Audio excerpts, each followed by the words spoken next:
কাৰোবাৰ বেয়া সময় দেখি হাঁহিব নালাগে। বেয়া সময় কোনেও নিজৰ ইচ্ছামতে চপাই লৈ নাহে। সময়ৰ আক্ৰমণলৈ অলপ হ'লেও ভয় কৰক। বেয়া সময়ে কাকো কৈ নাহে। বুদ্ধি যিমানেই চোকা নহওক কিয় ভাগ্য অবিহনে জয়ী হ'ব নোৱাৰে। বীৰবল বুদ্ধিমান হোৱাৰ পিছতো কেতিয়াও ৰজা হ'ব পৰা নাছিল। সেইবাবে আনৰ বিপদত হাঁহি ঠাট্টা কৰি নুফুৰিব। কেতিয়াবা সময়ে একেই পৰিস্থিতি যেতিয়া আপোনাৰ জীৱনলৈ লৈ আনিব তেতিয়াহে বুজিব। এইকেইটা কাম আপুনি কৰিবলৈ কেতিয়াও নাপাহৰিব। মানুহে যিবোৰ বস্তু সহজে পায়, মানুহে সেইবোৰক সন্মান কৰিবলৈ পাহৰি যায় আৰু যেতিয়া হেৰাই যায় তেতিয়াহে মূল্য বুজি কান্দি মৰে। গতিকে আপুনি আপোনাৰ জীৱনত যিখিনি পাইছে তাৰ মূল্য বুজিবলৈ চেষ্টা কৰক আৰু সন্মান কৰক। সদায় ব্যস্ত হৈ থাকিবলৈ চেষ্টা কৰক। এনেই বহি থকাজনক মানুহে প্ৰায়ে সমাজৰ বোজা বুলি গণ্য কৰে। আপোনাৰ মুখৰ হাঁহিটো কেতিয়াও ম্লান পৰিবলৈ নিদিব, নহ'লে মানুহে আপোনাক গুৰুত্ব দিয়া বন্ধ কৰি দিব। অপ্ৰয়োজনীয় মানুহৰ বাবে অযথা সময় নষ্ট কৰা বন্ধ কৰক। অযথা মানুহৰ লগত লাগি থকা মানে ই সমাজৰ আগত আপোনাৰ সন্মান কমাই দিয়া। আপোনাৰ মাতটো কিছু মিঠা কৰক। অপ্ৰয়োজনীয়ভাৱে কথা কোৱা বন্ধ কৰক। প্ৰয়োজনীয় সময়তহে কথা কওক। তেতিয়াহে দেখিব মানুহে আপোনাক লক্ষ্য কৰিবলৈ আৰম্ভ কৰিব। এটা কথা মনত ৰাখিব, আন মানুহে ভগৱানৰ ওপৰতো দোষ বিচাৰি পায়। আমিতো মানুহ। আমাক আনে নীচ বুলি ভাবিবই। সেইবাবে আনে কি ভাবে তাক ভাবি নাথাকি নিজক উচ্চ কৰাৰ চিন্তাত থাকক। প্ৰতিটো বিষয়তে বা প্ৰতিটো কথাতে নিজকে জড়িত কৰাৰ পৰা আঁতৰি থাকক। এনে ভুল কৰিলে মানুহে আপোনাৰ বিষয়ে ভুল ভাবিব আৰু আপোনাক গুৰুত্ব নিদিয়া হ'ব। এই 5টা অভ্যাসে আপোনাক ধনী হোৱাত বাধা দিয়ে। গৰুড় পুৰাণৰ গ্ৰন্থত এনে কিছুমান কাৰকৰ কথা উল্লেখ আছে যিবোৰে আপোনাক কেতিয়াও ধনী হ'বলৈ নিদিয়ে। প্ৰতিজন ব্যক্তিৰ জীৱনত ধনী হোৱাৰ হেঁপাহ থাকে।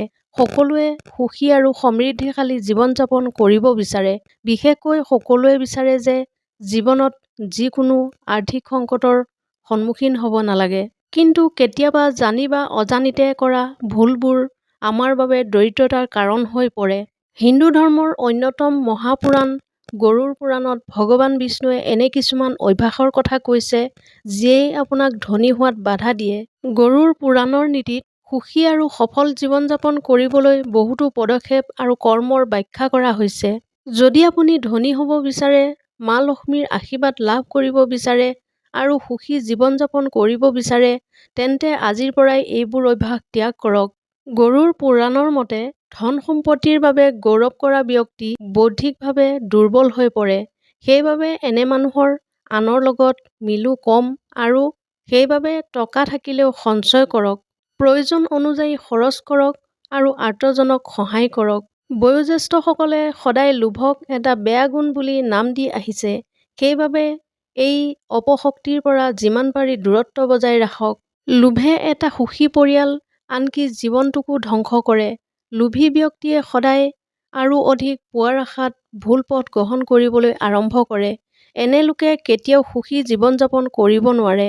কঠোৰ পৰিশ্ৰমৰ পৰা পলাই নিজৰ কাম আনৰ হাতত তুলি জিৰণি লোৱা সকলৰ লগত ধন টকা পইচা কিছু সময়ৰ বাবেও নাথাকে। সেয়েহে এই কথাটো জানি লওক যে কেৱল কষ্টোপাৰ্জিত ধনেহে আপোনাক সুখ দিব পাৰে।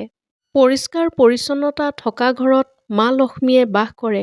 গৰুড় পুৰাণৰ মতে অপৰিষ্কাৰ কাপোৰ পিন্ধা, দৈনিক নিত্যকৰ্ম নকৰা লোকসকল দৰিদ্ৰতাৰ সন্মুখীন হ'বলগীয়া হয়। সেইবাবে ঘৰৰ পৰিষ্কাৰ পৰিচ্ছন্নতাৰ লগতে শৰীৰৰ পৰিষ্কাৰ পৰিচ্ছন্নতাতো গুৰুত্ব দিব লাগে। গৰুড় পুৰাণৰ মতে সূৰ্য উদয়ৰ পিছলৈকে শুই থাকিলে উন্নতি সাধন কৰিব পৰা নাযায়। এনে লোকৰ সদায় ধনৰ নাটনি থাকে। যদি আপুনি সফল হোৱাৰ বাবে কষ্ট কৰি আছে, আপুনি এইখিনি কথাত গুৰুত্ব দিয়ক। নিশ্চয় সফল হ'ব পাৰিব।